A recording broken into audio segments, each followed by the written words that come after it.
నమస్తే. ఇప్పుడు మీరు చూడబోతున్న వీడియో ఖచ్చితంగా మీకు ఉపయోగపడుతుంది, నచ్చుతుంది కూడా. మరి మీకు నచ్చిన విషయం నాకు తెలియాలి అంటే ఈ వీడియోని మీరు లైక్ చేయాలి, షేర్ చేయాలి, అలాగే మన ఛానల్‌ని సబ్స్క్రైబ్ చేయాలి. మీ సపోర్ట్‌ని నాకు అందిస్తారు కదూ! ఓకే. ఇప్పుడు వీడియోని స్టార్ట్ చేద్దాం. నమస్తే, వెల్కమ్ టు అవర్ ఛానల్. నేను పద్మిని. ప్రస్తుతంతో పాటు ప్రముఖ ఆధ్యాత్మికవేత్త, వాస్తు జ్యోతిష పండితులు, లలిత ఉపాసకులు, వాస్తు జ్యోతిష శిక్షణ నిపుణులు బ్రహ్మశ్రీ నానాజీ పట్నాయక్ గారు మనతో పాటు ఉన్నారు. మాట్లాడదాం. నమస్కారం అండి. శ్రీమాత్రే నమః. సార్, మార్గశీర్ష మాస అమావాస్య వచ్చేస్తోంది. ఈ అమావాస్య గురువారం నాడు వస్తోంది. ఈ మార్గశీర్ష మాసం అంతా కూడా గురువారానికి చాలా పెద్దపీట వేస్తుంది. లక్ష్మీదేవి ప్రీతి కోసం గురువారం నాడు అమ్మవారిని విశేషంగా కొలుచుకునేటటువంటి ప్రక్రియలు ఎన్నో ఫాలో చేస్తుంటారు మన వాళ్ళు. అయితే ఈసారి గురువారమే మరి అమావాస్య రావటం, అందున అమావాస్య తిథి లక్ష్మీదేవికి ఎంతో ప్రీతికరమైనది అని మనందరికీ తెలిసిందే. దీపావళి అమావాస్య కూడా అలాగే జరుపుకుంటాం. ఏదైనా వైశిష్ట్యంతో వస్తోందా? ఎలా వినియోగించుకోవచ్చు ఈ రోజున సార్? తప్పకుండా. ఫస్ట్ ఆఫ్ ఆల్ ఏంటంటే మార్గశిర శుక్రవారాలు చేయొచ్చు కదా, గురువారాలకి ఎందుకు? శాస్త్రంలో అసలు గురుగ్రహానికి ఉన్నటువంటి ప్రాముఖ్యత ఏమిటి అంటే, మనకి లిక్విడ్ క్యాష్ అనేటువంటిది ఉంటుంది చూసారా. లిక్విడ్ క్యాష్ అంతా కూడా వీనస్ అండ్ మూన్ కారకత్వాల్లో ఉంటాయి. బాగా లిక్విడ్ క్యాష్ ఒక వ్యక్తికి ఎప్పుడు చూడండి, కొంతమంది ఇలా ఒక కట్ట పెట్టుకొని తిరుగుతుంటారు జేబులో. ఎప్పుడు చూసినా సరే అదే భలే క్యాష్ ఉంటాయి, కొంతమంది దగ్గర అసలు డబ్బులే ఉండవు అనిపిస్తుంది. లిక్విడ్ క్యాష్కి చంద్రుడు బాగుంటే లిక్విడ్ క్యాష్, శుక్రుడు కూడా బాగుంటే కాస్త లగ్జరీగా కనిపిస్తూ లిక్విడ్ క్యాష్ మెయింటైన్ చేస్తుంటాడు. కానీ కొంతమంది బ్యాంక్స్లో డబ్బులు ఉంటాయి, చేతిలో డబ్బులే ఉండవు, కానీ బ్యాంకులో జమ అవుతూ ఉంటాయి. కొంతమంది అంటుంటారు, ఏంటి ఏమంటే నాకు అసలు బ్యాంకులో రూపాయి ఉండదు, ఏదో చేతిలో పట్టుకుని 10,000 పట్టుకుని తిరుగుతుంటారు కానీ బ్యాంకులో రూపాయి ఉండదండి అంటూ ఉంటారు. దానికి కారణం ఏంటంటే గురుగ్రహం బాగోకపోతే బ్యాంకులో డబ్బులు ఉండవు.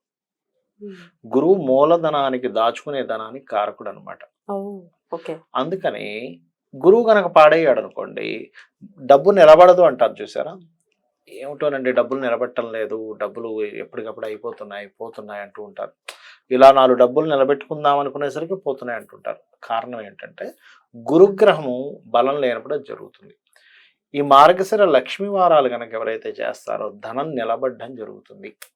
అందులో పర్టికులర్గా ఈ అమావాస్య ఏదైతే ఉందో, ఈ అమావాస్య ఎక్కడ కలుస్తుంది? ఇది ధనస్సు రాశిలో కలుస్తాయి ఈ రవిచంద్రులు ఇద్దరు కూడా. ధనస్సు రాశికి అధిపతి ఎవరు? గురువు. సో అమావాస్య ప్రత్యేకంగా శాస్త్రాల్లో ఏం చెప్పారు? అమావాస్య రోజు కనుక మీరు లక్ష్మీదేవి పూజ కనుక చేసినట్లయితే మీ యొక్క ధనం, అందులో ముఖ్యంగా మార్గశిర లక్ష్మీవారం అమావాస్య వస్తే ఇంకా ఎక్కువ ఫలితం. ఎందుకు అంటే మనకి పూర్వజన్మల్లో చేసినటువంటి కర్మ ఆధారంగానే ఈ జన్మలో మనం ఏదైనా ఒక ఇబ్బంది పడుతున్నా, ఒక మంచి చేస్తున్నా కానీ పూర్వజన్మ కర్మ ఆధారమైన మన శాస్త్రాలు చెప్తున్నాయి.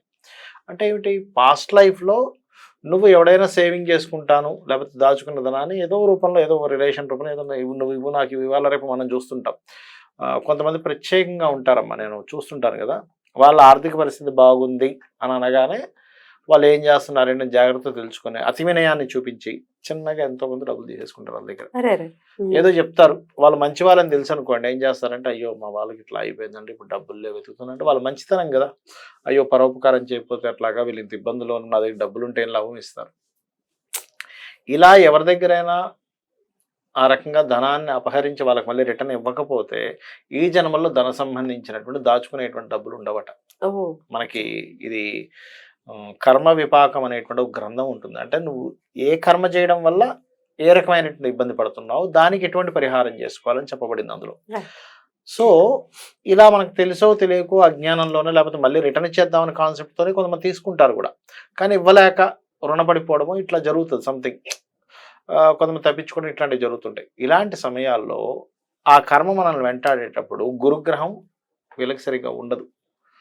అప్పుడు ఏంటి అంటే ఈ లక్ష్మీవారం ఎప్పుడైనా కానీ, అమావాస్యతో కూడిన లక్ష్మీవారం కానీ, మార్గశిర లక్ష్మీవారం అమావాస్య అయినప్పుడు కానీ ప్రత్యేకంగా ఉదయం నుంచి కనుక ఉపవాసం ఉండి, దేవీ భాగవతంలో ప్రత్యేకంగా చెప్పబడింది కొన్ని తిథులు.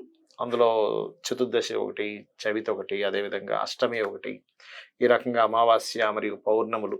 అందులో లక్ష్మీదేవికి సంబంధించిన ప్రీతికరమైనటువంటి అమావాస్య. చాలామంది క్షుద్ర పూజలకి, బ్లాక్ మ్యాజిక్స్కి వాడతారంటారు, కానీ యాక్చువల్ లక్ష్మీదేవి పూజకి వాడాలి. ఓకే, వామాచారానికి కాదు దక్షిణాచారానికి కూడా మనకి ఇప్పుడంటే 3 పూటలు సంధ్య ఉంది, కానీ ఒకప్పుడు 4 పూటలు సంధ్యావందనం చేసేవారు. అర్ధరాత్రి కూడా చేసేవారు గాయత్రి మంత్రాన్ని. ఓకే. సంధి అది కూడా ఒక రకమైన సంధియే కదా మరి, సంధ్య అనమాట. కాబట్టి చేసేవారు. సో దీనికి ప్రత్యేకంగా అమ్మవారి ఆరాధనలో ఏదైనా దేవతామూర్తికి సంబంధించిన శక్తి స్వరూపాలు ఎవరైతే ఉంటాయో, లలిత కావచ్చు, లేకపోతే కాళీమాత కావచ్చు. అయితే ఇందులో అమావాస్యలు ప్రత్యేకంగా లక్ష్మీదేవిని, కాళికా అమ్మవారిని గనక చేసుకున్నట్లయితే ఖచ్చితంగా మనకి ఆ నలుపుదనం ఏదైతే ఉందో, నలుపుదనం అంటే ఏమిటి, కాళికాదేవికి తీసుకోవడం అన్నిటిని, ఇప్పుడు బ్లాక్ హోల్ అంటాం చూసారా, అన్నిటినీ అదే లాగేసుకోగలం, లాగేసుకుంటుంది. అందుకని నలుపుదనం. నాలుగు ఎందుకు బయట పెడుతుంది అంటే అన్నిటిని తనలోకి తీసేసుకోవడమే. పుర్రెలు ఏమిటి అంటే ఇలాంటి ఆలోచనలు ఎన్నో ఆవిడలోకి కలిసిపోయాయి. చేతులు ఎందుకు చుట్టూ ఉంటాయి అంటే మనకి చేతులకి సంకేతం ఏమిటంటే మనం చేసినటువంటి పనులు, కర్మలు, పనులు ఇవన్నీ చేతులతోనే చేస్తాం కాబట్టి ఇలాంటివి ఎన్నో కర్మలు, ఎన్నో పనులు, లేకపోతే ఎన్నో ఆలోచనలు ఇవన్నీ కూడా ఆవిడలో కలిసిపోయాయి అని అర్థం అనమాట. సో కాళికా అమ్మవారిని కాలభైరవ అష్టకం చదువుకోవడం కానీ, కాళికా అమ్మవారి ఆరాధన చేయడం కానీ, మరియు లక్ష్మీదేవి పూజ ప్రత్యేకంగా రాత్రి సమయంలో కనుక చేసి నెక్స్ట్ డే ఆ రోజు రాత్రి ఏదైనా ప్రసాదం తీసుకొని ముఖ్యంగా అమావాస్యలు వచ్చినప్పుడమ్మా ఉదయం పూట అంటే మధ్యాహ్నం పూట పితృదేవతలకు చేయాలి. మీకు ఎవరికైనా చూడండి, నేను చాలా మంది ఫోన్ కాల్స్ వింటుంటాను, బాగా అనారోగ్యం చేసిన వాళ్ళకి చనిపోయిన వారి కల్లోకి వస్తూ ఉంటారు. అంటే దాని అర్థం ఏమిటి అంటే కనీసం అమావాస్యకి దగ్గరలో వస్తుంటారు. మీరు కనుక గమనించినట్లయితే కనీసం ఈ అమావాస్యకైనా మాకు ఇవ్వు అంటే వాళ్ళ ఎనర్జీ అవసరమని చెప్పడం అన్నమాట. కాబట్టి ఈ మార్గశిర అమావాస్య పితృదేవతలకి మధ్యాహ్నం పూట చేసుకొని సాయంత్రం పూట లక్ష్మీదేవి యొక్క పూజ, మరియు వీలైతే లలితా సహస్రనామ పారాయణము, కాళికా అమ్మవారి అష్టోత్తరాలు కనుక చదువుకున్నట్లయితే ఖచ్చితంగా మీకు ఉన్నటువంటి ధన సంబంధించిన హీనత ఏదైతే ఉందో అది తొలగిపోవడం జరుగుతుంది. దీంతో పాటు ఇది న్యాచురల్ 9th హౌస్లో అమావాస్య పడింది కాబట్టి పితృదోషాలు అంటుంటారు చూసారా, ఏమండి మా జాతకంలో పితృదోషం ఉంది, పితృదోషం కూడా పోగొట్టేటువంటి అమావాస్య ఇది. అయితే తర్పణాలు కానీ, గోసేవ కానీ, పితృ దోషాలు నివృత్తి చేసుకోవడానికి మీరు కూడా అనేక మార్లు చెప్పి ఉన్నారు ఏం చేయొచ్చు అనేది. అయితే ఇప్పుడు కాళికాదేవికి సంబంధించి చెప్పి ఉన్నారు కాబట్టి ఖచ్చితంగా ఫోటో ఇంట్లో పెట్టుకోవాలా, ఇట్లాంటి ప్రశ్నలన్నీ అడుగుతారు. దానికి పెట్టుకోవచ్చమ్మా, తప్పేం కాదు. కాళికాదేవి ఫోటో అయ్యో మనం అజ్ఞానంతో అమ్మో ఆకారం పెట్టుకోవడం ఏంటి అనుకుంటున్నాం. మీకు పెయింటింగ్ రూపంలో, పేపర్ రూపంలో వచ్చింది కాబట్టి ఆకారం అని కనిపిస్తుంది. మన లోపల ఉంటుంది కాళీ. మనలో ఏదైతే అయిపోతుందో అదంతా ఎట్టుపోతుంది అంటే కాళికా అమ్మవారి ఎనర్జీలోకి వెళ్ళిపోతుంది. ఇప్పుడు సెల్స్ డెడ్ అయిపోతుంటాయి, మళ్ళీ కొత్తగా పడుతుంటాయి, మరి ఎక్కడ పోతున్నాయి అవన్నీ? కాళికా అమ్మవారి తీసేసుకుంటుంది తనలో. ఎప్పటికప్పుడు సృష్టిలో మనం ఏమనుకుంటున్నామంటే ఈ కనబడుతున్నటువంటిది మాత్రమే స్థితిలో ఉంది, ఇది ఎప్పటికో లయమవుతుంది అనుకుంటున్నాం. కాదు, అనుక్షణము కూడా లయం అయిపోతూనే ఉంది, అనుక్షణం కొత్తది పుడుతూనే ఉంది, అనుక్షణం స్థితిలోకి వెళ్తూనే ఉంది. కరెక్ట్. ఈ ఉగ్రదేవతల జోలికి వెళ్ళొద్దు, మనలోనే ఉంటే ఇంకేం చేస్తాం, వీడి వెళ్తావా? మనలోనే ఒక ఉగ్రదేవత ఉన్నాడు, కోపం వస్తే అదే ఉగ్రదేవత, కోపమే ఉగ్రం. రైట్. ఇది కొన్నిటికి ఏంటంటే ఉగ్రదేవతలు పాపగ్రహాలు కావాలి. ఇప్పుడు అదే అవసరం లేదనుకోండి అమ్మా, చెడు అనుకోండి, ఉగ్రదేవత చెడు అనుకోండి కాదు, భగవంతుడు ఎందుకు సృష్టిస్తాడు అని మనం ఆలోచించాలి కదా. ఎగ్జాక్ట్లీ. ఏది కూడా పనికిరాంది ఉండదు ఈ భూమి మీద, అన్ని పనికొచ్చేవి. మనం దాన్ని ఎప్పుడు వాడుకోవాలని తెలిసి ఉండాలి. అయితే ఇవన్నీ పూజలు ఇవన్నీ కాకుండా ఏదైనా నామం చెప్పండి సార్, మేము చేసుకుంటాము ఆ రోజంతా అంటే ఏం చెప్తారు సార్?